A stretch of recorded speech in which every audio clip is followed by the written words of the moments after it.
So we're here on day 2 of PIC International. It's getting towards the end of day 2 now. We're here on the KrellTech booth. So do you want to tell us a little bit about KrellTech?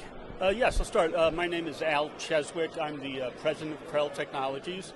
We're based in New Jersey, about an hour from New York City.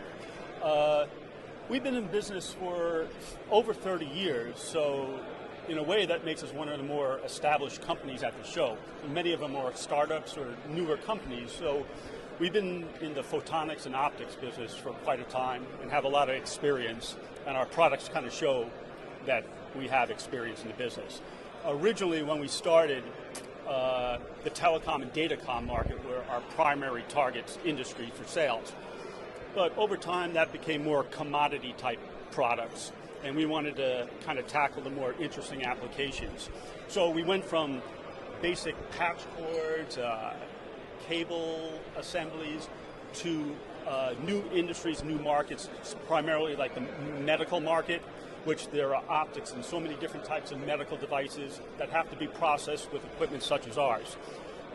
However, why we're at the show now is over the past, I would say, 5 years, the PIC, the waveguide, fiber array industry has been growing, and we wanted to grow with it.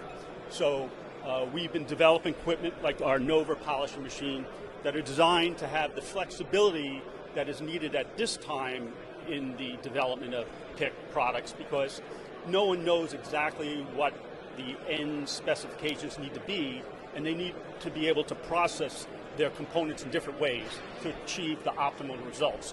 So our machines have different modes. Some are manual modes that are used to develop a program, but once a program's developed, you can transfer that to a programmable mode, so a technician can operate it without having to think too much about parameters and the technical part of it.